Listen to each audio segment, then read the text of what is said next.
pagpapartake po ng communion. Salamat po. Habang binabahagi po ito, sabi po ng salita ng Panginoon,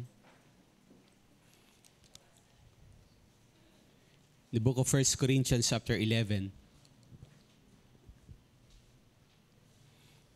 Sabi po ng salita ng Diyos, sapagkat ito ang turo na tinanggap ko mula sa Panginoon at ibinigay ko naman sa inyo. Noong gabing siya'y ipagkanulo, ang Panginoong Hesus ay dumampot ng tinapay, nagpasalamat, at pinagpira-piraso iyon at sinabi, ito ang aking katawan na inihahandog para sa inyo. Gawin ninyo ito bilang pag-alaala sa akin. Matapos maghapunan, dumamputin siya ng kopa at sinabi, ang kopang ito ang bagong tipan na pinagtitibay ng aking dugo. Tuwing iinumin ninyo ito, gawin ninyo bilang pag-alaala sa akin. Sapagkat tuwing kakain kayo ng tinapay na ito at iinom sa kopang ito, ipinapahayag ninyo ang kamatayan ng Panginoon hanggang sa kanyang muling pagparito. Tayo po ay sumandaling manalangin. Lord, salamat po, Panginoon, sa araw na ito na muli kami po bilang inyong mga anak ay nagkakasama, Lord, upang minsan pa po namin pong alalahanin ang iyong dakila pong pagmamahal po sa amin, Lord. Salamat sa pag-alay niyo po ng buhay niyo sa amin, Panginoon. Salamat po sa kamatayan niyo po doon sa krus. Salamat po, Panginoon, sa kapatawaran ng kasalanan. Salamat po sa buhay na walang hanggan. Lord, napakaraming bagay na Lord, magiging dahilan namin para papurihan kayo, para dakilain ang inyong pangalan, Panginoon. Salamat po. And Father, we also ask for forgiveness, Lord, sa lahat ng mga kasalanan, mga karumihan namin, mga pagkukulang namin, lahat po ng mga bagay na hindi po nakalulugod sa inyo. Humihingi po kami ng, Lord, ng paglilinis, Panginoon. Lord, sa lahat ng mga inisip namin, Lord, mga nagawa ng aming kamay, maging laman ng aming po mga puso, maging lumabas sa mga labi namin na hindi po nakalulugod sa inyo, Panginoon. Minsan pa po, aming Ama na, Lord, hinihingi ng tawad po ito sa inyo, Panginoon. Salamat po sa iyong kabutihan, Panginoon. Taas po natin po yung ating pong mga tinapay at yung ating pong juice. Tayo po yung manalangin. Lord, salamat rin po sa mga simbolo pong ito ng iyong katawan na, Lord, na pinako dun sa krus. At salamat rin po sa juice na ito na sumisimbolo rin lamang nga po ng iyong banal na dugo, Panginoon. And Lord, muli na inaalala namin, Panginoon, yung ginawa niyo sa krus ng Kalbaryo, Lord, yung patuloy yung pagpapatawad sa amin at minsan pa rin naming, Lord, amin pong inaalala ang iyong pangako na, Lord, muli po kayong babalik, Lord. At alam namin, Panginoon, Lord, nalalapit na ang iyong pong pagbabalik, O Diyos. At kami po ay patuloy niyong bigyan ng kasabikan, bigyan po ng katapatan, nawa, O Diyos, na datnan niyo po kami na nagmamahal sa inyo, datnan niyo kami na sumusunod sa inyong kalooban, datnan niyo po na ang buhay namin ay nagiging pagpapala sa maraming kapamaraanan, Panginoon. Salamat po, Lord, sa mga simbolo pong ito. Ito ang aming pong panalangin sa pangalan ng aming Panginoong Jesus. Amen. Ating pong kainin po yung tinapay, then afterwards inumin po yung juice.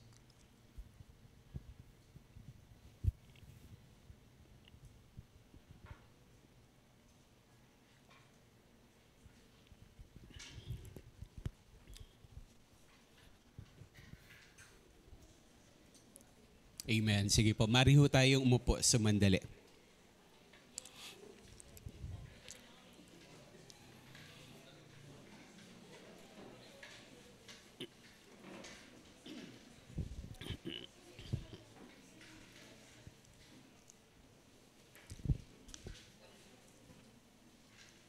Yan, praise God. No po, sabi mo nga sa katabi mo, salamat sa Lord, nandito ka ngayon. Amen. No po. Sabi nga ng song leader natin kaganina, Merry Christmas na daw. Bumungad na daw, kumanta na daw si Jose Marichan. Kaya nakasuot na ho akong pamasko eh. Excited sa Pasko eh. No? Let's open our Bibles na po in the book of Ecclesiastes po, sa Old Testament. Ito po yung ating pong pag-aaralan po ngayon. At ang pag-aaralan po natin ngayon ay pinamagatan ko pong kahalagahan ng pakikibahagi.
Hanggang 2020. Ayun, sorry.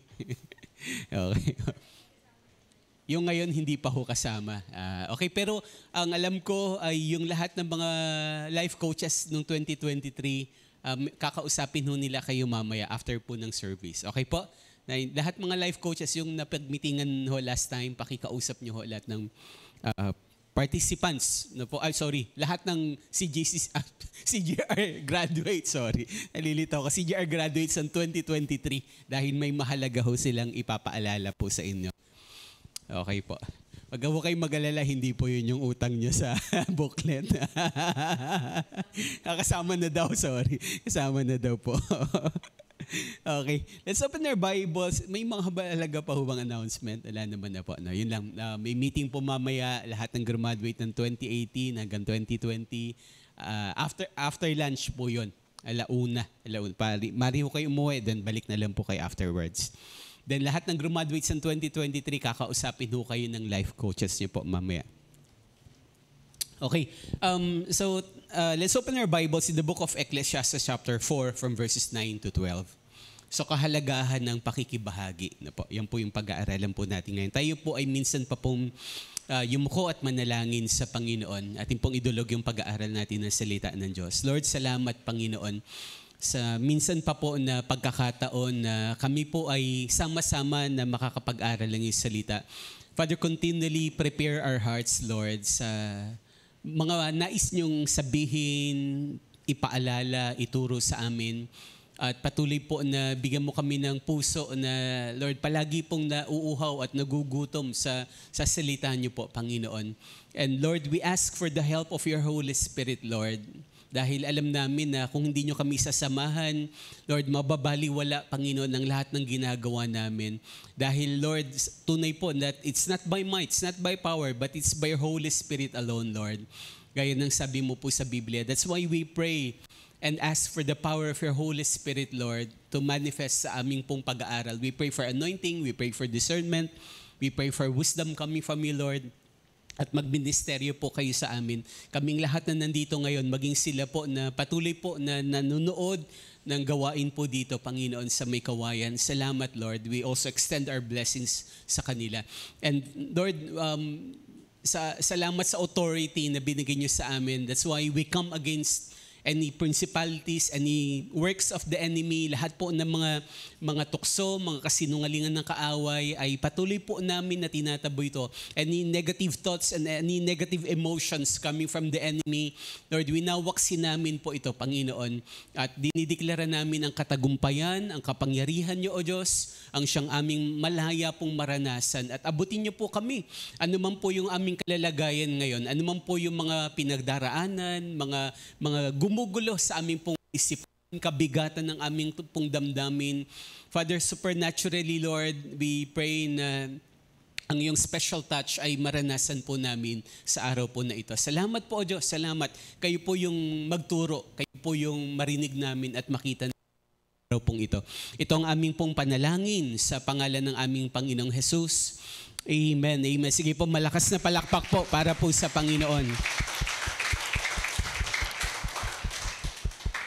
Let's open our Bibles in the book of Ecclesiastes chapter 4 verses 9 to 12 at basahin po natin ng sama-sama at sabay-sabay po. At malakas itong mga talata pong ito. Okay po, ready na ho kayo? 1, 2, 3, go! Ang dalawa ay mabuti kaysa isa. Mas marami ang bunga ng anumang gagawin nila. Kapag nabuwal ang isa, maitatayo siya ng kanyang kasama. Kawawa ang nag-iisa sapagkat walang tutulong sa kanya kapag siya ay nabuwal. Kung malamig ang panahon, maaari silang magtabi sa higaan upang parehong mainitan. Ngunit saan siya kukuha ng init kung nag-iisa siya? Kung nag-iisa'y maaaring magtagumpay laban sa isa, lalo na ang dalawa. Ang lubid na may 3 pilipit na hibla ay hindi agad malalagot. Yan, pagpalain po ng Diyos ang pagkabasa po ng kanyang mga salita. Ang mga talata pong ito ay kadalasan pong naituturo ng mga pastor sa mga kasalan. Okay naman, pwede naman pong maituro po yan. para po yung emphasis po ng union ng husband and wife, and also the presence of God na po doon po sa marriage. Ito po'y nagiging aral at paalala rin naman po sa mga kinakasal na po. Pero naniniwala po ako na hindi lang po sa pang mag-asawa po ito'y bagay na kailangan po maintindihan ng lahat po ng mga mananampalataya na po. At alam niyo po, ang author po nito, just to give us some background and context po ng passage na to, ang author po nito walang iba kundi si Solomon. By the way, ang ibig sabihin po nung Ecclesiastes sa Tagalog, tama po yun, mangangaral. Na po sa ibang salin po ay teacher. Na po, yun po yung ibig sabihin po ng mangangaral o Ecclesiastes. Na po sa ibang salin ay yung original po yung Kohelet na tinatawag. So ibig sabihin guro. No, yung po ang ibig sabihin. At naniniwala po mga Bible scholars na ang author po nito ay wala pong iba kundi si Solomon. No po, yung anak po siya ni Haring David. At ang sabi rin po ng Biblia, na po, siya yung pinakamatalindong tao na nabuhay nung kapanahunan niya. Naniniwala ko hanggang hindi ngayon. Kasi mas marami ng matatalino ngayon sa panahon natin ngayon. Pero during his time, na po, talagang sabi, very exceptional po yung wisdom ni Solomon.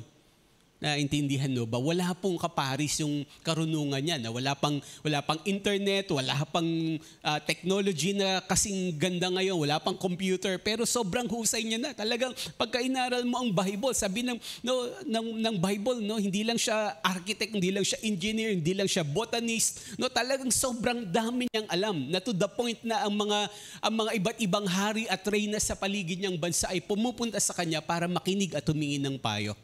Ganun siya kahusay. At sabi po ng Bible, sa sobrang kanyang katalinuhan, nais niya po na ipasa yung kaalaman niya. At isa po ito sa nais niyang mahalaga pong mga aralin na dapat pong maipasa sa mga tao. Kaya po mapapansin natin, by the way, sabi po, some of the Bible scholars, sabi nila, naisulat ni Solomon, malaki yung possibility na naisulat niya po itong Ecclesiastes nung siya po yung matanda na. Nung kabataan niya pa, sabi ng ibang Bible scholars, posible doon niya naisulat yung Song of Solomon. Kaya very passionate siya sa pagmamahal, sa pag-ibig. Yung Song of Songs. Then sabi, yung prime of his life, possible daw na isulat niya po yung Proverbs, yung talagang yung wisdom. Pero yung huling bahagi ng buhay niya, malaki daw yung possibility na dito niya po naisulat. Medyo maedad na siya. Si Solomon nung naisulat niya po yung Ecclesiastes. Kaya ang sabi niya doon, kung papansinin natin, ang dami niyang aralin na pinapasa po dito. Nagturo siya about the meaning of life, the purpose of life. Ano ba yung dahilan? Ano ba yung layunin ng buhay? Kaya sabi niya, ang dami niyang pinaliwanag, maraming bagay dito sa mundo ay walang kwenta. Sabi niya, vanity, vanity, walang saysay. Yun po yung pinapasa niya. Sabi nga ang daming bagay sa mundo, sa totoo lang hindi nakakatulong. So kaya tinuro niya po yung meaning of life, tinuro niya po yung the fear of the Lord. Sabi niya napakahalaga na tayo ay magkaroon ng takot sa Diyos. At hindi po maitatanggi, isa po sa laman ng Book of Ecclesiastes ay yung ating pong pakikitungo sa kapwa. Not only our relationship with our Creator, but even yung relationship natin sa kapwa natin. Kaya po, yun po yung context nito. In the Book of Ecclesiastes chapter 4, sabi po dyan ni Solomon, sabi dyan unang-una, sabi po dyan, verse 9, ang dalawa ay mabuti kaysa isa. Sabi nga natin, mas mabuti ang may kasama. Alam niyo po, maraming bagay na sa totoo lang pwede naman natin gawin mag-isa. Pero hindi ho maitatanggi, lalo na ang mabubuting bagay, na lalo na patungkol sa Diyos, patungkol sa buhay, mainam yan na ginagawa ng may kasama. Hindi po dapat yung ginagawang mag-isa. Kailangan natin mabalanse. Totoo, pwede tayong mag-pray mag-isa. Dapat yan. Magbasa ng Bible mag-isa. Mahalaga po yan. Mag-worship kay Lord. Tunay po na pwede ho yan. Pero hindi rin ho maitatanggi na kailangan rin natin sometimes na may kasama habang ginagawa itong mga bagay po na ito. Dahil iba po yung tulong na naidudulot po nito po sa atin. Kaya po alam nyo, also, kaya sabi diyan very clear, sabi ang dalawa ay mabuti kaysa isa. Very clear po diyan. Mas mabuti daw po yung may kasama, ibig sabihin. Okay lang mag-isa, pero mas mabuti na may kasama. Nasusundan ho ba? No, pagka umaten ka ng church, mas maganda yung meron kang kasama, may kaibigan ka, may pamilya ka na kasama mo. Yun po yung posible yung isa po sa application po nito. Pero alam niyo po, no, gusto ko lamang pong linawin. No, po, kailangan nating maintindihan po ito. Kasi marami mga Christians na hindi pa lubos talaga na maunawaan po ito. Ang kaligtasan, no, pakinggan niyo itong mabuti. Ang kaligtasan ay nakukuha po yan sa pananampalataya. Tama ho ba? Na po, very clear. Para pumunta tayo ng langit, kailangan natin ng faith. Kailangan natin siyang tanggapin, no, sa puso po natin. Na po, then afterwards, kailangan natin gumawa ng mabuti. No? Naiintindihan, no? After mong manampalataya, that's the time na magiging katanggap-tanggap sa Diyos yung mga kabutihan natin. Na po? At the same time, alam niyo po, ang kaligtasan, personal po yan. Hindi ka pwedeng maligtas dahil ang nanay at tatay mo ay ligtas. Na po, hindi automatic ang kaligtasan. Na po, iyan po ay personal na dapat na ginagawa. And also at the same time, after mong manampalataya personal sa Panginoong Jesus, kailangan mong mapabilang sa pamilya. No, kaya po, pakinggan niyo mong mabuti. Kaya po, ang dami po mga talata sa Bible na kinukumpara ang mga anak ng Diyos. Ano po yung mga paghahambing? No? Sabi, tayo po ay parang magkakasama sa iisang kawan. No po? Tayo po ay magkakasama bilang mga sheep. No po? Sa isang pastulan. No po? At the same time, ano pa yung mga pagko-compare? Na tayo daw po ay isang bahagi ng isang katawan. Di po? Isang katawan pero ang daming parts. No po? Ang daming bahagi, ang daming tungkulin. No po? Tayo po ay bahagi ng isang puno. No po? Isang puno pero maraming sanga. Naintindihan nyo ba? And also at the same time, kinumpare po tayo mga anak ng Diyos. Specifically, tayo po ay kabilang sa pamilya po ng Diyos. Sabihin mo nga, kabilang sa pamilya ng Diyos. Kabilang sa pamilya ng Diyos. Na po, nung tayo po ay pinanganak na muli, napabilang na tayo sa pamilya ng Panginoon. Naintindihan mo ba? Kaya nagkaroon na tayo ng marami pong kapatid. Hello, spiritual. No, kapatid spiritual. Yung katabi mo ay kapatid mo yan sa Panginoon. Naintindihan mo ba? Tayo po ay magkakapatid sa Panginoon. Kaya po, napakahalaga na after nating manampalataya kay Jesus personal, tayo po ay dapat nakikibahagi. So yung kahalagahan po ng pakikibahagi. No po. Kaya po, ang sabi po, no, alam niyo, gusto ko lang pong ipaalala, no po, wala pong ulila pong Kristiyano. Hello? Na wala hong Kristiyanong ulila. Ha? Kailangan ho nating tandaan po yun. No? Di ba ano ibig sabihin ng ulila? Ha? Ano ibig sabihin ng ulila? Mga bata. Kabataan na pala. Youth na nga pala to, kaya nandito to. Yung walang pamilya. No? Tama ho ba? Yung nag-iisa ka na sa buhay. Yung wala kang kapatid, wala kang nanay, tatay, wala kang kamag-anak. Yun po yung ulila. Hello? Na po, pero po, no, posible po may mga tao pong physical ulila. No, meron hong ganyan. May mga kakilala ho tayong ganyan. Pero alam niyo po, spiritually, wala hong Kristiyanong ulila. Amen ba? Sabi mo sa katabi mo, hindi ka ulila. Kaya huwag kang mag-iisa. Amen ho? Wala hong Kristiyano hong nag-iisa, no, na ulila. Bakit o? Kasi tayo po'y kabilang sa pamilya ng Diyos. Kaya po napakahalaga na kailangan nating matutunan. Alam nyo, bago ho akong makakilala sa Panginoon, talagang very loner ako. Talagang, no, bata pa lang ako, kaibigan ko, isa lang, no? Kasi ayoko ng sobrang daming kaibigan. No, ganun ako. At hindi kaya kong mag-isa, no? Talagang napaka-loner ko nung bata ako. Kaya lang unti-unti, lalo na nung tumanggap ako sa Lord, sabi ko hindi kailangan tinuturo pala ng Bible, kailangan ko ring makitungo sa bawat isa. Lalo na sa kapwa ko mananampalataya. Kailangan akong nakikibahagi ako, lalo na sa gawain ng Panginoon. Naintindihan po ba? Yan. Okay. No po, so sabi po diyan, sabi po no na ng verse, ang dalawa ay mabuti kaysa isa. Mas marami ang bunga ng anumang gagawin nila. Alam niyo, sabi po in the book of Genesis po muna, chapter 2 verse 18 na po. Kaya sabi po kasi diyan mas mabuti. Sabi nga natin, mas mabuti. So ang tinuturo ng Bible, ang tinuturo ni Solomon na napakatalinong tao, sabi niya na-observe niya Na okay lang mag-isa, pero sabi niya, mas mabuti ang dalawa kaysa sa nag-iisa. Naintindihan mo ba? At alam niyo po, wag ho natin kakalimutan tong passage na to. Let's read po yung passage ng Genesis 2:18. 1, 2, 3, go. Matapos gawin ang lahat ng ito, sinabi ng Panginoong Yahweh, hindi mabuti na mag-isa ang tao. Bibigyan ko siya ng isang angkop na makakasama at makakatulong. No, imagine niyo po yun. No? So sabi na po ng Diyos po ito. Sabi na po ni God po ito. Naintindihan po? Kung babalikan niyo po yung creation, every time na magke-create and Lord, sabi niya, nasihan siya. Nasihan ng Diyos. No, pinagmasdan niya yung araw, sabi niya, nasihan siya nung create niya yung araw. Yung buwan, yung bituin, yung mga bundok, yung mga hayop, nasihan siya. Naintindihan po? At sabi po, nung create niya yung tao at after niya makreate ang lahat na sabi ng Bible, specifically, lubos na nasiyahan ng Diyos. Pero sa kabila ng bagay na yon, wag ho natin kakalimutan, in the Garden of Eden, nung create niya po sila Adam and Eve, nung hindi pa po pumapasok po ang kasalanan, very perfect po yung place. Tama ho ba?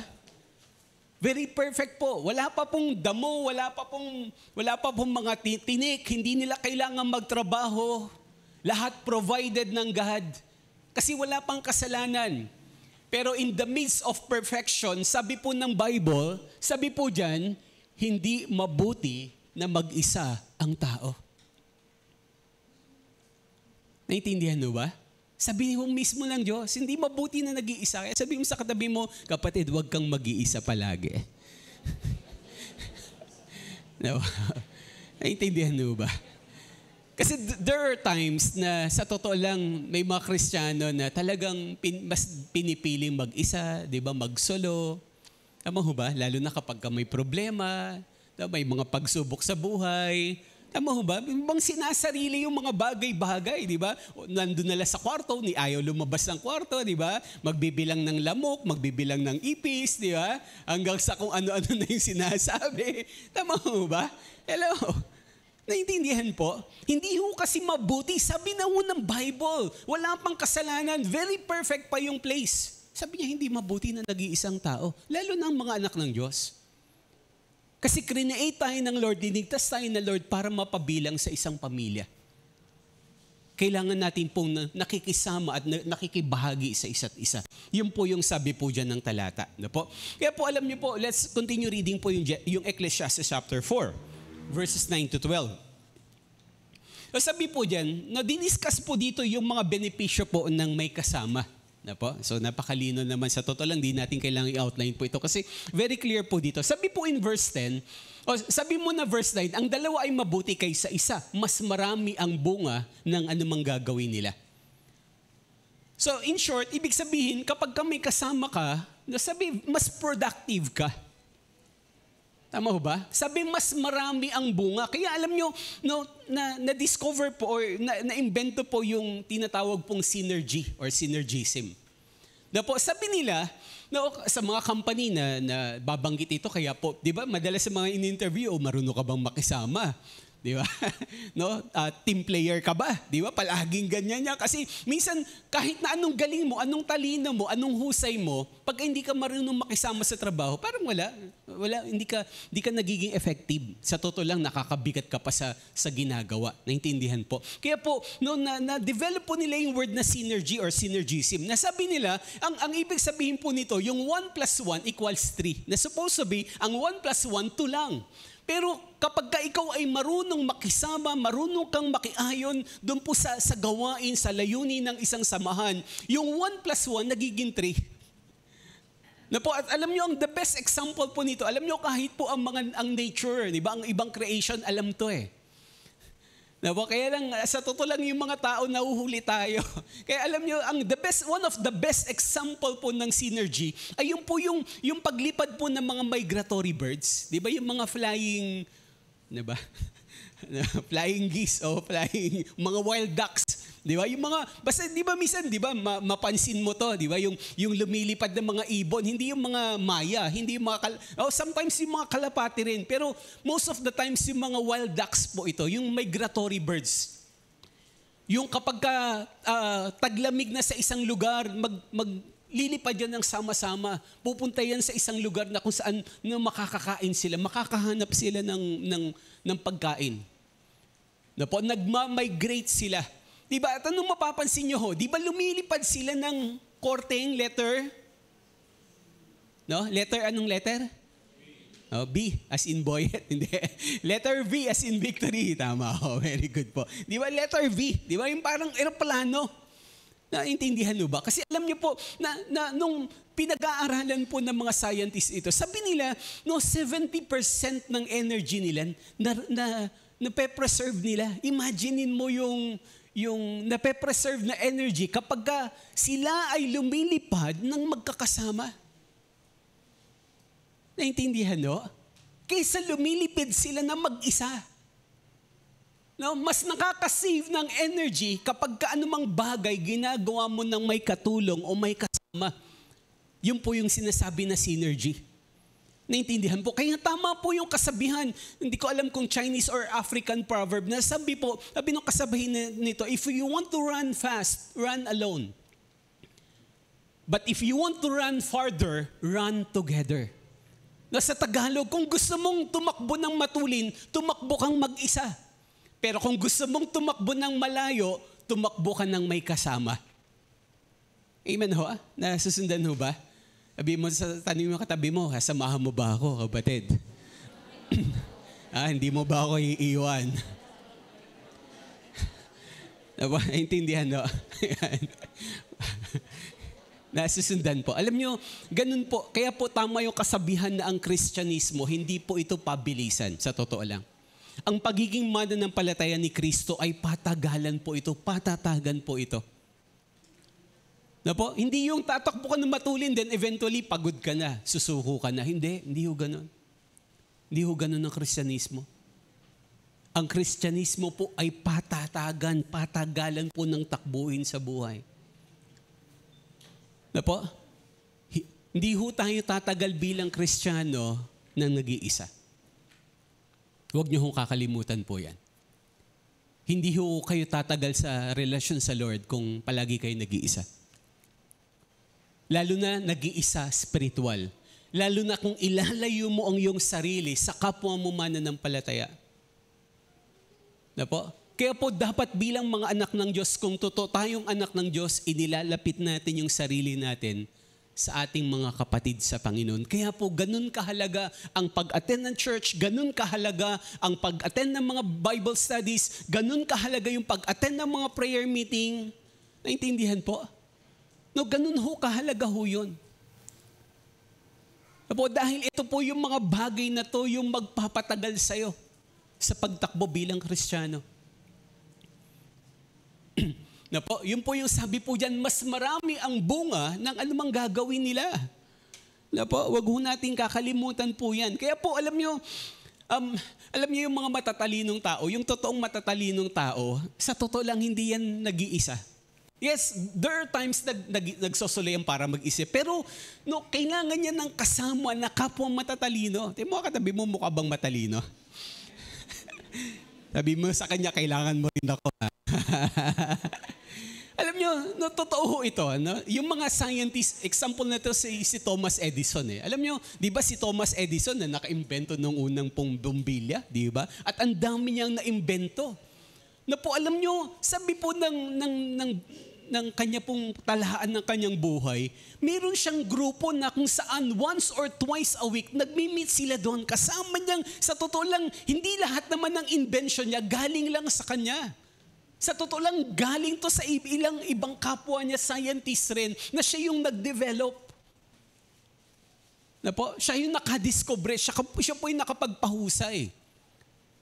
Pero ang laking tulong nung kapwa niya mga matatalino rin. Naintindihan mo ba? No, hindi na kasi naabutan ng mga bata dito yung pelikulang Lone Ranger. Wala akong ganun, na palagi nag-iisa. Naintindihan, no? May pagpapala ang Diyos, lalo na spiritual, sa mga tao at anak ng Diyos na palagi nagkakasama-sama. No, kaya pong sabi po ng Bible, na po, in Psalm 133, verses 1 to 3, No, sabi ho ng Biblia, no, kahit nga po si Haring David na napakahusay na mandirigma, no, kapag inaral niyo yung Bible niya, no, meron siyang inner circle na tinatawag. No, meron siyang parang small group na tinatawag. No, marami siyang sundalo, marami siyang kawal, pero ang sabi ng Bible, meron siyang mga talagang very close friends na sa totoo lang, mas magagaling pa kaysa kay Haring David. Naintindihan mo ba? Mas magaling pa, mas mahusay pa, mas marami pa yung napapatay sa labanan kaysa sa kanya. Pero meron siyang inner circle na tinatawag. May small group siya na tinatawag.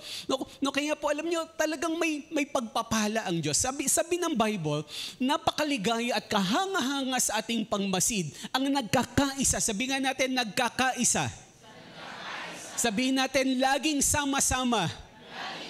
Sabihin natin na magkakapatid. Yan, na po. Naintindihan mo ba? May kanta pala nito, no? Tama mo ba? Di kasi ako ganun sa kanta.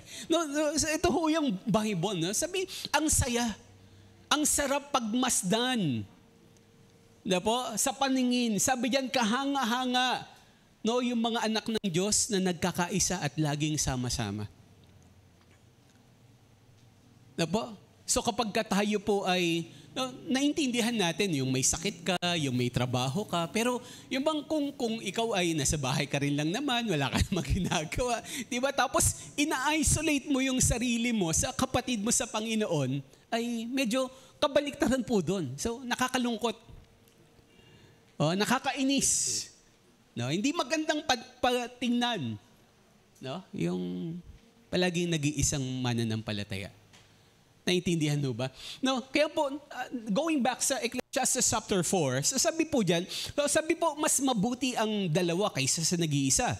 Bakit daw? Kasi mas marami ang bunga kapag kami kasama siya. Then ano pa yung mapapansin po natin dito? Verse 10. Nabasahin nga natin verse 10. 1, 2, 3, go.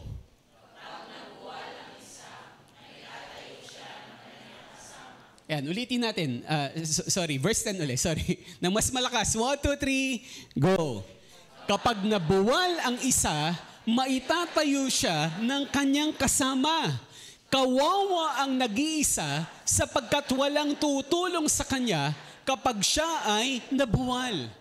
Napaka-practical po ng turo na to ng Biblia.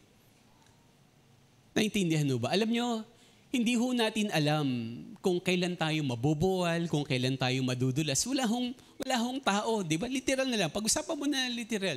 Meron ba ditong lumaki ka ng ganyang kalaki, hindi ka nadulas, hindi ka natumba, hindi ka nabuwal? Wala.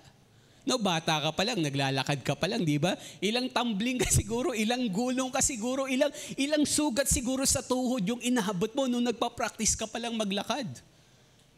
Naintindihan mo ba? At merong taong nagtatayo sa iyo, kaya ka marunong lumakad ngayon, kaya ka malaki ngayon. Naintindihan po? No? Nasusundan ho ba?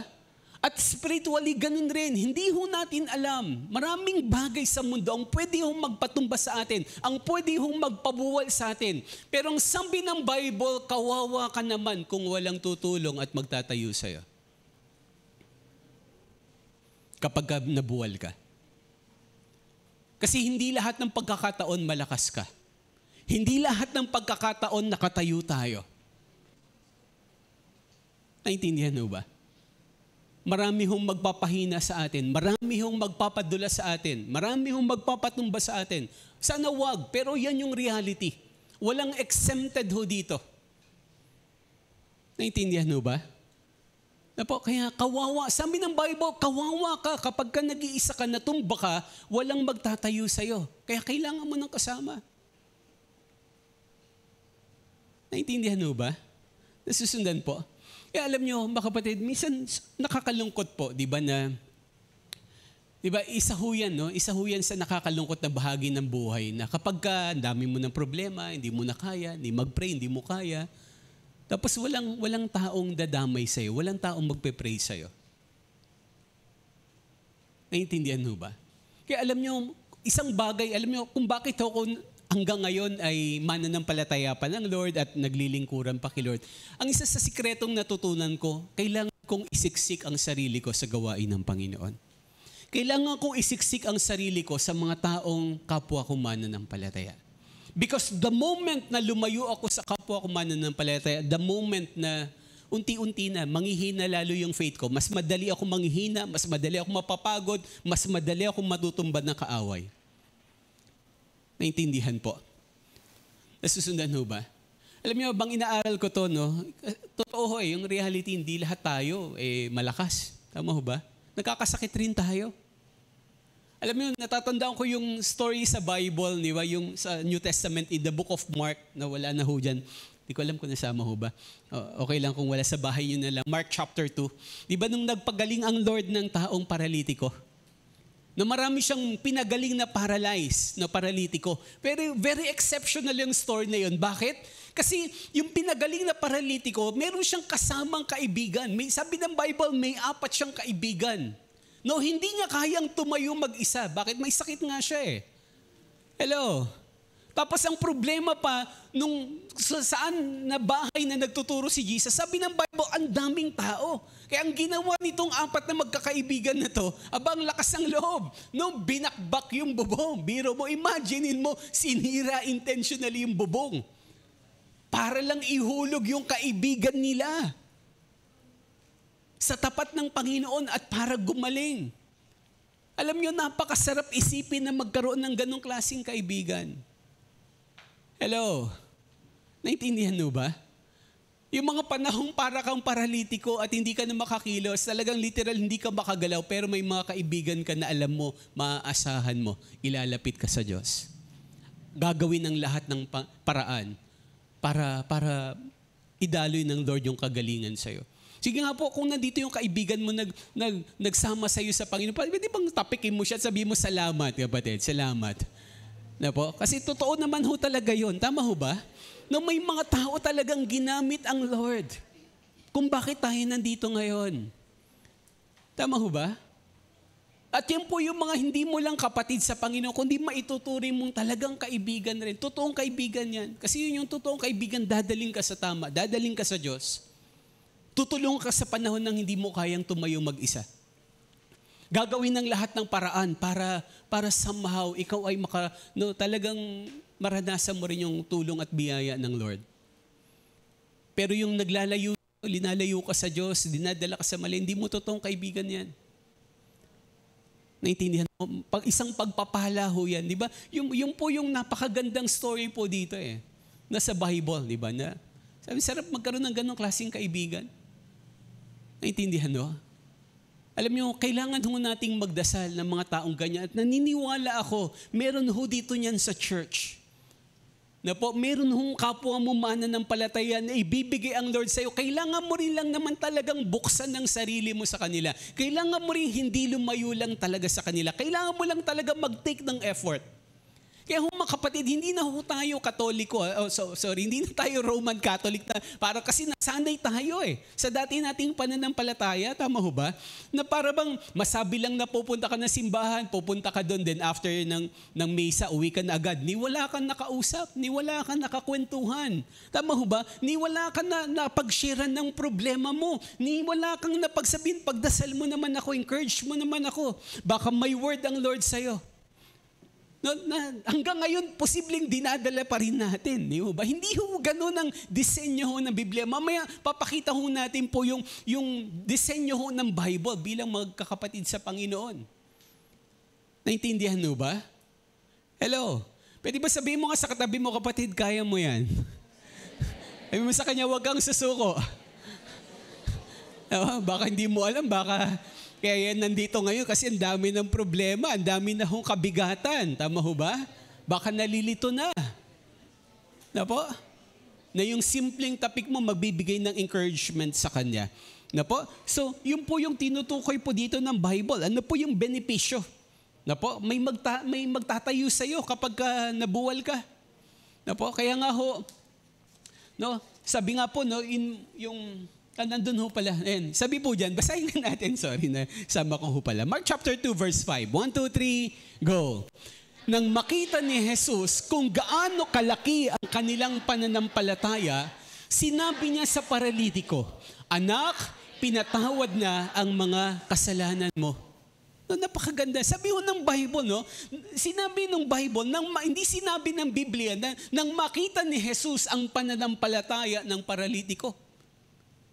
Hindi ho yung sinabi. Bagkus ang sabi, very clear, nang makita ni Jesus kung gaano kalaki ang kanilang pananampalataya.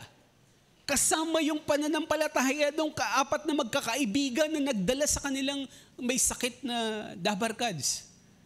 Naintindihan mo ba? Kasi there were times, alam nyo, kahit po ako, sabi nga ho, no? Ako sobrang blessing ng Lord sa asawa ko, sa pamilya ko, sa mga anak ko, na alam ko na hindi rin ako talagang iniiwan sa pananalangin. Pero alam nyo, sa totoo lang, there were times rin na hindi ko kaya talagang mag-pray. No? Mag-isa. Kahit po ako nanghihina rin yung faith ko, hindi ko kayang magbasa ng Bible, hindi ko kayang magdasal. Dumarating rin ako sa ganun, parang katulad rin nyo rin. No, hindi ho tayo magkakaiba. Misa sa sobrang bigat ng problema, daming pagsubok, dumaraan rin ho ako diyan kahit na pastor, kahit na lingkod ng Lord. Wala pong estado ng spirituality mo na hindi ka na exempted sa ganitong pagkakataon. Kaya alam nyo, there were times na sabihin ko sa asawa ko, pag-pray mo naman ako. Di ko kaya mag-pray. No, sasabihin ko sa ibang mga kila Brother Joey, kila Brother Joan, lalo sa kapwa ko lalaki na, pwede bang, no, minsan nga sabi ko, hindi ko kaya mag-pray. Alam nyo, tutuwa ako sa kanila. No, punta agad sila sa bahay at pinag-pray ako, linihans ako. Talagang sabi ko, Lord, salamat sa buhay ng mga taong to. Kasi hindi ho palagi akong malakas.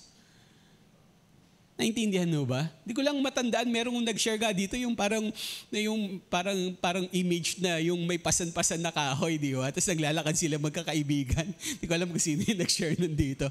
Di ba? Hindi mo alam kung sino yung magiging pasan-pasan mo eh. Baka sa araw na ito, ikaw yung nagpapasan sa iba. Pero hindi mo alam, baka bukas ikaw naman yung kailangang pasanin ng iba. Naintindihan mo ba? Dahil baka ikaw naman yung daraan sa problema. Ikaw naman yung daraan sa pagsubok. Naintindihan po? Alam nyo, posible ho, no? Dito ho sa mundo, panganak tayong mag-isa. Tama ho ba? Wala kang kapatid. Sino ho dito yung mga walang kapatid? Di ba? Di ba? Merong ganyan. No? Hindi ho maiiwasan yan. Hindi ho ba pwedeng ikaw mag-iisa ka lang, no? Hindi maiiwasan yan. Pero alam nyo, ang biyaya at pagmamahal ng Lord, kahit na wala kang kapatid, pwede kang magkaroon ng mga kaibigan. Pwede kang magkaroon ng mga kapatid sa pananampalataya. Naintindihan mo ba? Hello? Yun ho yung kagandahan sa Panginoon. Yun po yung kagandahan ng mayroon tayong spiritual family. Magkakaroon tayo ng maraming kapatid sa Panginoon na pwedeng manalangin, pwedeng tumulong, pwedeng maging pagpapala po sa atin. No, yun po yung ibig sabihin po dyan ng Ecclesiastes chapter 4. Na po, going back verse 10. Na po. So ano yung mga benepisyo? Mas may bunga. Pangalawa, may magtatayo sa'yo. No? Sa panahon na nabuwal ka. Then verse 11, sabi po dyan ng Bible, no, basahin nga natin na malakas po. All together po yung verse 11. 1, 2, 3, go. Kung malamig ang panahon, maaari silang magtabi sa higaan upang parehong mainitan. Ngunit saan siya kukuha ng init kung nag-iisa siya? Alam nyo, kaya nga po binanggit ko po yung context nito, no?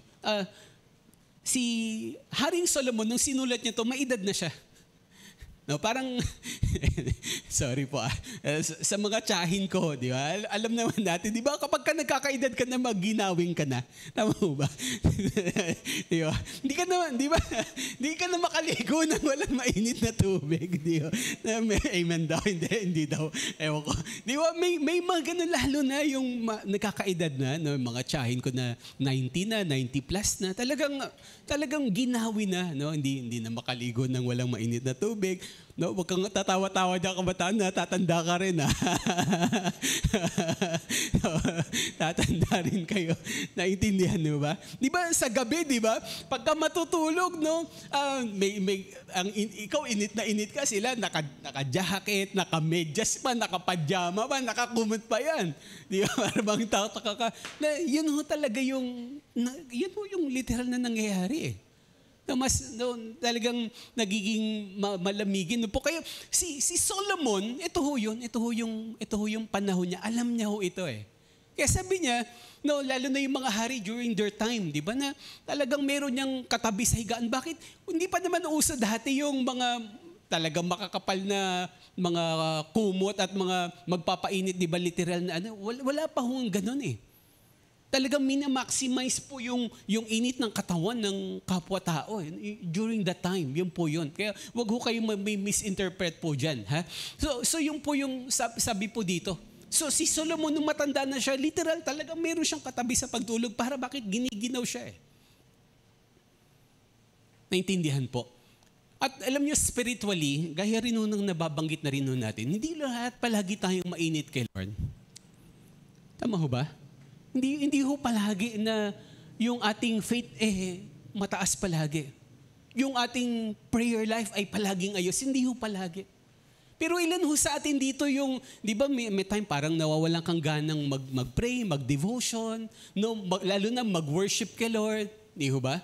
Pero dahil umattend ka ng church, somehow kahit papaano, parang biglang nagkaroon ka uli ng fire, nagkaroon ka uli ng kauhawan sa mga spiritual na bagay na dati parang wala na sa'yo.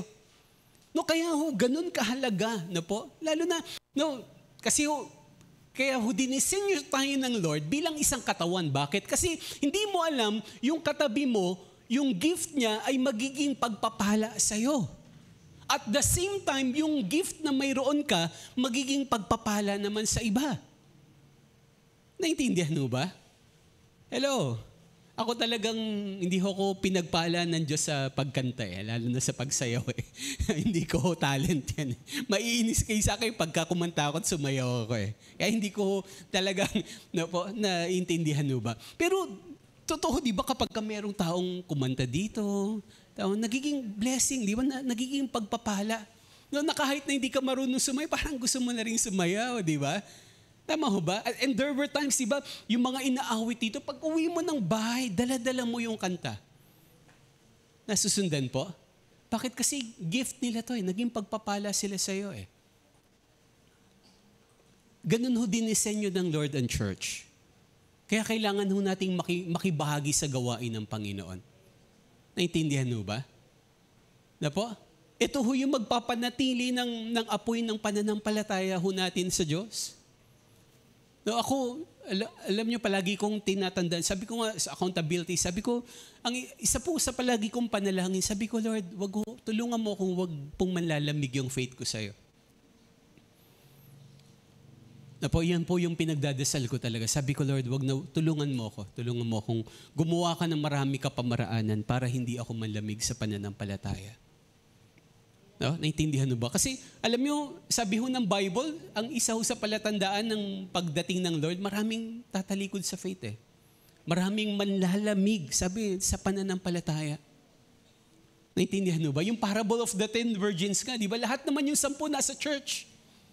Pero nung dumating po yung bridegroom, di ba? Nung sabi po doon, 5 lang yung handa, 5 lang yung may apoy sa kanilang ilawan. Naintindihan mo? 5 lang yung nanatili po yung fire. Naintindihan mo? Na sana kung darating si Lord, may datnan siyang apoy ng pananampalataya sa atin. Sana datnan tayo ng Lord na hindi nanlalamig.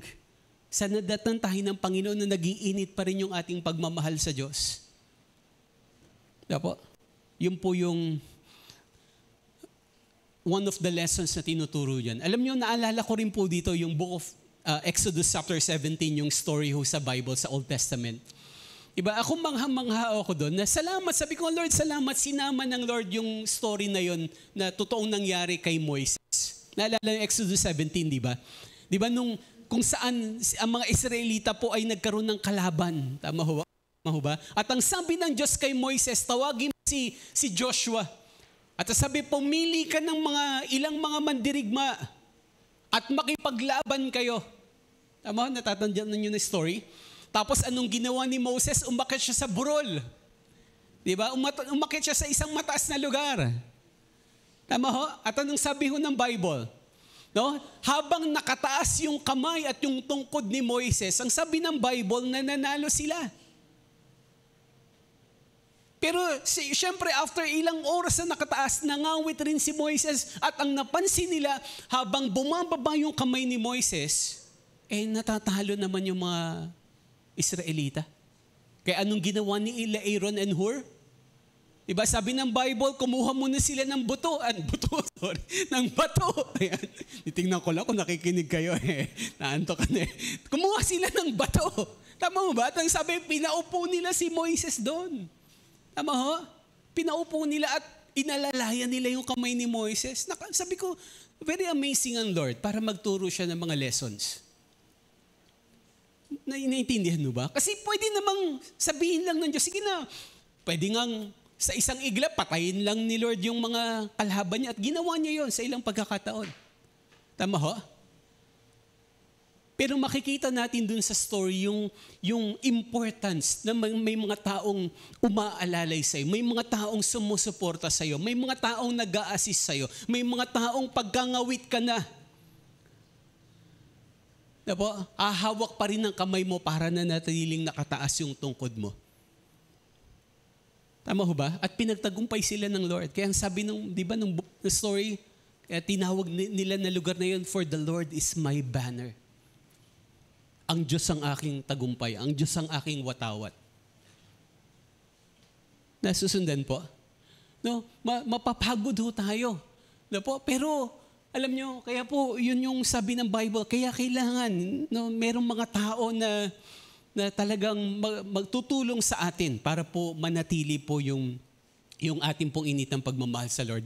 Then last po in verse 12, sabi po dyan ng Bible, ano pa yung benepisyo ng nakikibahagi? Ano pa yung benepisyo ng may kasama? May mas marami ang bunga, may magtatayo kapag ka nabuwal, mayroong magpapainit ng ating pananampalataya. Then sabi po in verse 12, basahin po natin ng malakas. 1, 2, 3, go!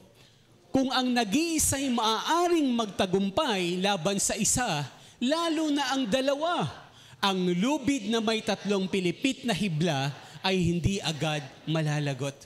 Ayan. Napakaganda po ng paalala po na ito. Nasabi nga sa English, a cord of 3 strands cannot be easily broken. Mas may tagumpay. Mas tumatagal kapag ka may kasama. Huwag natin pong kakalimutan po yan. Alam niyo po, hindi lang pakinggan niyo mabuti, huwag niyo po ma-misinterpret po ito. Hindi lang ang Biblia ang gagamitin ng Diyos para lumago tayo sa faith. Of course, yes, gagamitin primarily ng Lord ang Bible para mag-grow tayo sa faith. Pero alam niyo, ang isa po sa nakakamangha pong ginagamit rin ng Diyos para lumago tayo sa faith, alam niyo kung ano? Yung kapwa natin mananampalataya.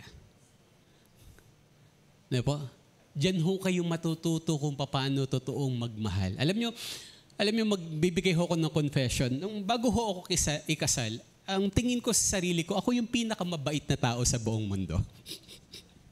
Nung bago ako mag-asawa, tingin ko ako yung pinakamabait na tao sa buong mundo. Pero nung kinasal na ako, doon ko naintindihan na hindi pala ako mabait, totoong mabait.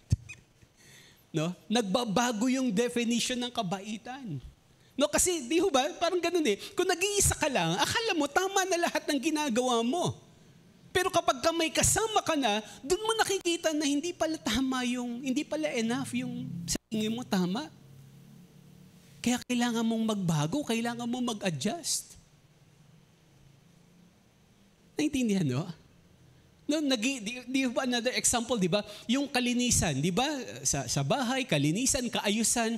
Dati, sa tingin mo, nung wala ka pang asawa, okay lang yan. Hagis mo yung mga damit mo, mga hinubad, kahit hindi siya mo sa labahan, okay lang, di ba?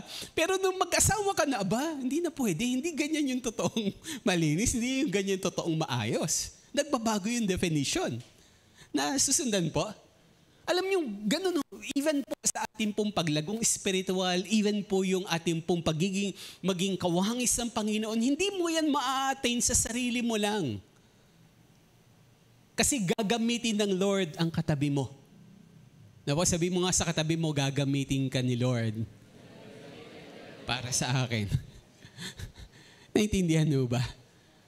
Na wag ho nating kakalimutan po. Wag sana nating ma-miss out yan. Kaya alam niyo, meron pong naging nabuong tagline ang si Sir Jason nung nagmi-meeting kami. Napakaganda ng tagline. Ano nga yan si Sir? Ano nga po yan? Ha? Kailangan daw ba ng microphone? Ano nga? Ha? No? Magkakainisan pero magtitiisan. Napakaganda una. Sabihin mo sa katabi mo, magkakainisan tayo, kapatid. Pero kailangan nating magtiisan. Alam niyo yung reality, di ba? Kung saan may samahan sa loob ng pamilya, maging dito po sa church, yan po yung reality. Bakit? Kasi magkakaiba tayo ng ugali, magkakaiba tayo ng kinalakihan. Kaya talagang hindi maitatanggi, magkakainisan ho tayo. Tama ho ba? Magkakainisan po tayo. Pero sabi, tama ho yan, kailangan nating magtiisan para kay Lord. Na po? Eventually, after natin, ilang panahon, hindi na magtitiisan yan. Tama ba? Sa simula lang naman yan. Tama ho? Then eventually, yung totoong pagmamahalan mararanasan na sa loob ng samahan. Alam nyo, kailangan ho nating matutunan na i-involve ang sarili natin. Yung importance, one of the prayers of our church ay makapag-form talaga tayo ng mga small group, ng mga accountability groups. Kasi hindi natin kayang mag-isa. Hindi natin kayang mag-isa. Kailangan natin ng commitment para po italaga yung sarili natin para sa ibang tao. Nasusundan ho ba? Na po? No, yun po yung sabi po dyan. At alam nyo, nabalikan ko po yung Purpose-Driven Life na libro po ni Rick Warren. Sabi po dito, no, napakaganda nung definition niya. Sabing ganon, sabi niya, para sa kanya, ang authentic fellowship, sabi niya, is not superficial or surface level talk. Na po, it happens when people get honest about who they are and what is happening in their lives. Na po, yung totoo daw hong fellowship, yung authentic fellowship, nagsisimula yan, hindi yan yung parang plastikan na simple, kamusta ka na, okay, mabuti, hindi ho yun. Yung yung totoong fellowship daw, nagsisimula yan kapag nagsimula ka nang mag-share ng buhay mo. No, yung totoong nangyayari sa'yo. No, kapag nagsimula ka nang i-share na po yung mga nagbibigay ng sakit sa kalooban mo, no, hindi ka na natatakot na ibahagi yung totoo mong nararamdaman, no, mag-confess ng failures, mag-disclose ng doubts, i-admit yung fears, i-acknowledge yung weaknesses mo, at higit sa lahat, yung hindi ka natatakot humingi ng tulong at humingi ng panalangin, lalo na sa kapwa mo mananampalataya. Naintindihan mo ba? Doon nangyayari yung totoong fellowship. Hindi yung a-attend ka lang ng church na parang katoliko pa rin tayo na pupunta ng simbahan. Wala lang. Diba? Ni wala ka nakausap. Hindi ho yun. Hindi ho yun yung disenyo ng Diyos. Na po? Kaya po, tama po yung Bible, the book of Proverbs. Na po, sabi po ng Bible, na po, sabi, naging one of the teams ng youth camp, sabi po dyan, Proverbs 27:17, sabi po sa Tagalog, bakal ang nagpapatalim sa kapwa bakal at isip ang nagpapatalas sa kapwa isipan. So sabi sa Ingles, iron sharpens iron. So one man sharpens another man. Nasusundan ho ba? At alam niyo po, last na po, in the book of Acts chapter 2, verses 42, 41, 46, and 47. Alam niyo, kaya nabanggit ko kagani, ito ho yung disenyo ho ng simbahan. Ito ho yung pagkaka-design ni Lord para po sa atin. Kaya po, during the book of Acts, grabe ho yung paggalaw ni Lord. Grabe ho yung pagpapala ng Diyos. Grabe po yung mga himala ng Panginoon. Dahil po sa kanila po mga ginagawa during their time.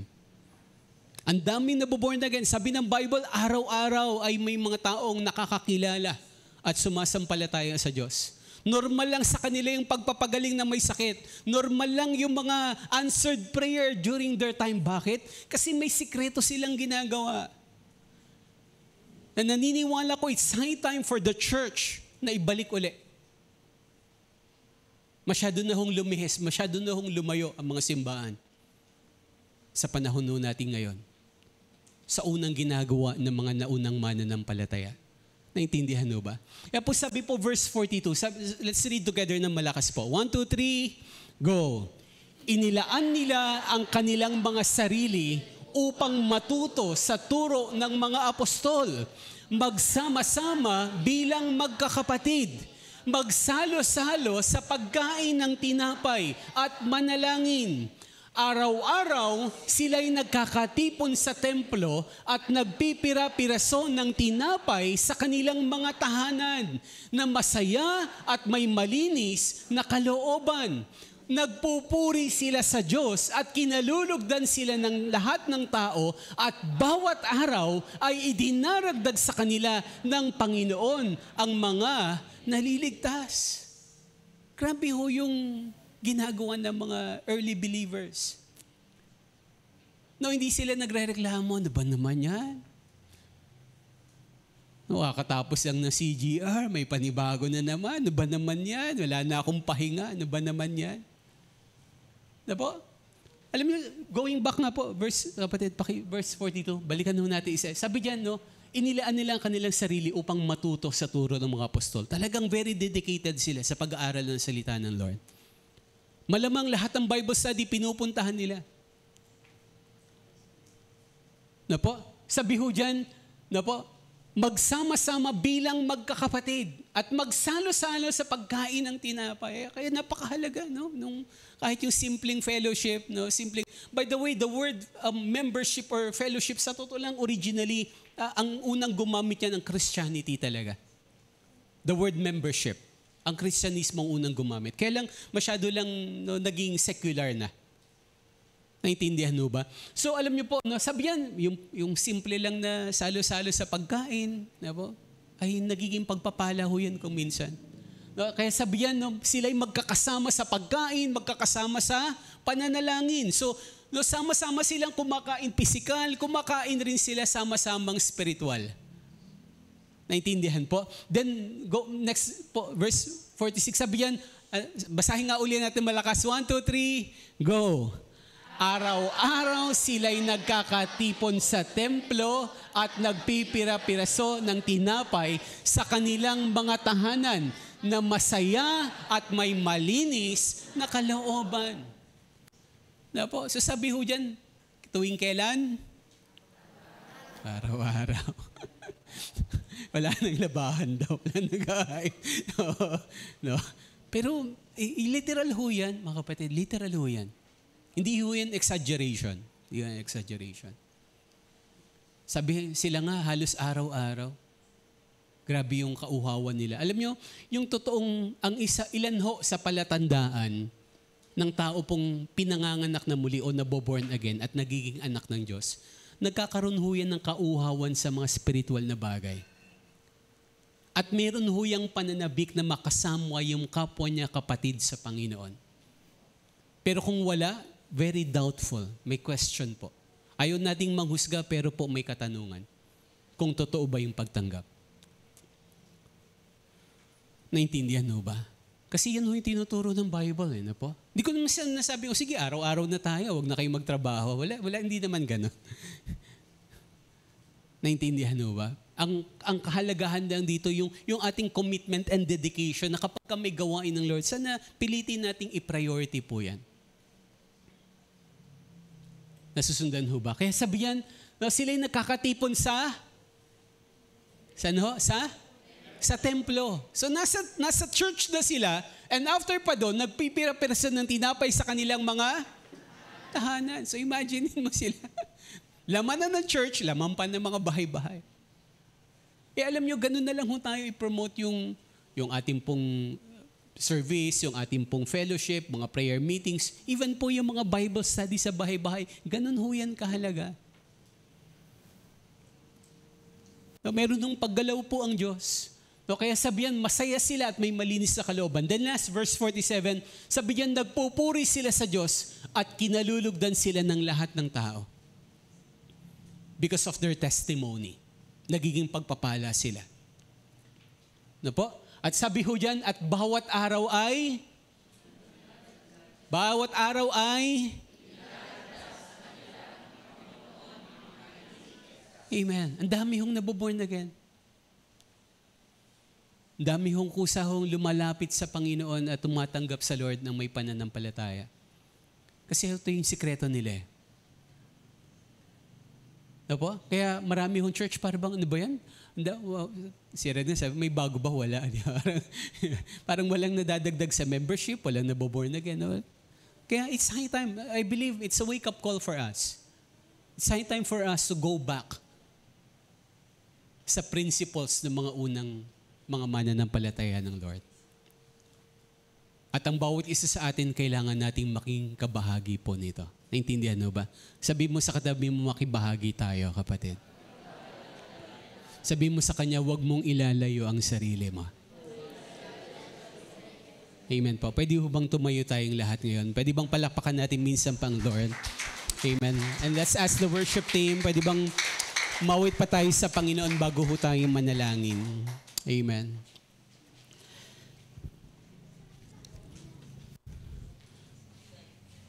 Marami hong pwedeng gawin ang Lord sa bawat isa po sa atin. Na po. Hindi hong maitatanggi gaya ho na mga pinag-aralan natin kaganina. Hindi hong maitatanggi na hindi lang ho yung kahalagahan na pagka tayo ay nagkakaisa, nakikibahagi. At hindi rin hong maitatanggi, meron hong ginagawang pagpapala ang Diyos sa bawat mga anak niyang nagkakaisa at nagsasama-sama. Naintindihan po ba? Kaya po, at nawa, one of our prayers, Lord, magsimula kayo sa buhay ko, lalo na sa pamilya ko. Iba ho yung epekto kapag magkakasama ho kayo. Bilang pamilya na lumalapit at sumasamba sa Panginoon. No, even, lalo na yung mga head of the family ho na nandito. Gusto ko kayong hamunin at paalalahanan ng salita ng Diyos, yung kahalagahan. Na tayo ay dapat ho talagang magkakasama at wala hong naiiwan. Naintindihan mo? Wala hong naiiwan.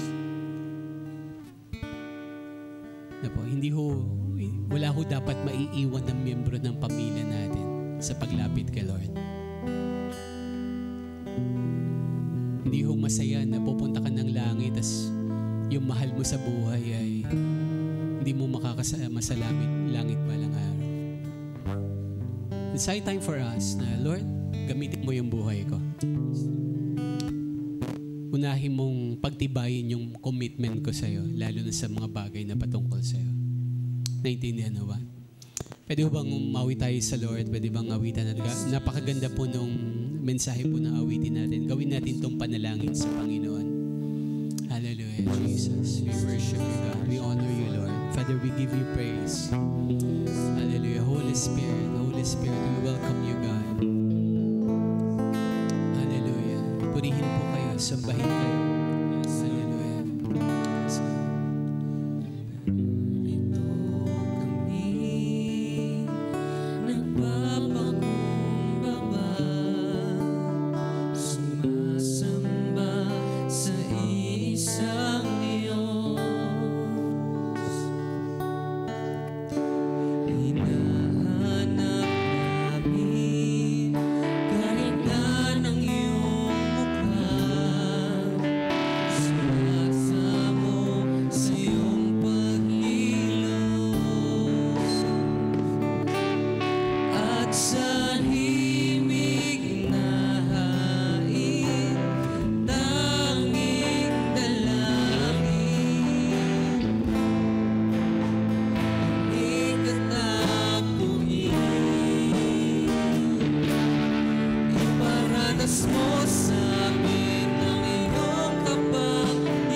iparinig natin sa Panginoon.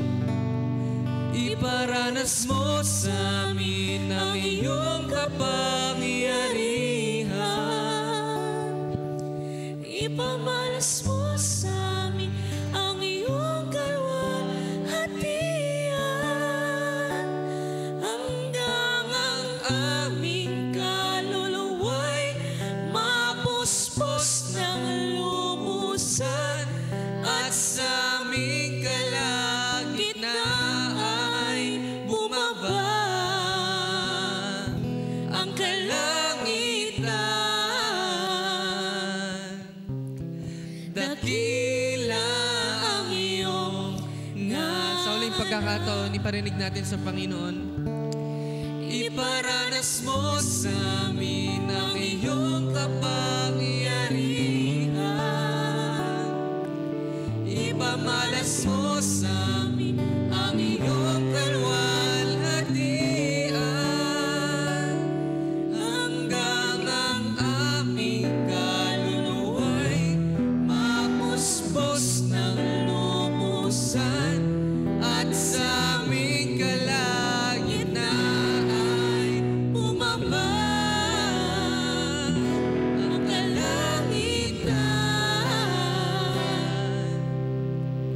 Dakila ang iyong ngalan. Yes, Lord, dakila ka. Dakila ang iyong ngalan. Dakila ka. Dakila ang iyong ngalan. Yes, Lord, dakila ka, O Diyos. Iparanas mo sa amin, Panginoon. Father, we honor you, Lord. Father, we give you praise. We give you all the glory. Tunay nga po, dakila kayo, O Diyos. Tunay nga po, wala kayong katulad. Hallelujah. Bago tayo mag-finally end in prayer, pwede ho bang maghanap tayo ng katabi natin na ipagpe-pray natin? Can we just offer a short prayer?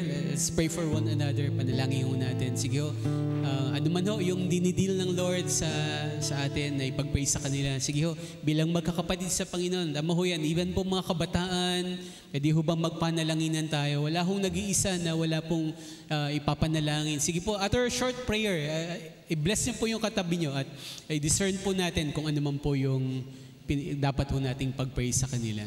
Hallelujah. Hallelujah, God, Jesus. We worship you. Father, we honor you, Lord. Panginoon, salamat po, Panginoon. Salamat po, O Diyos. Lord, salamat po sa iyong mga salita. Salamat po sa inyong mga paalala, Panginoon. Lord, salamat po sa mga kapatid namin sa Panginoon. Salamat po, O Diyos.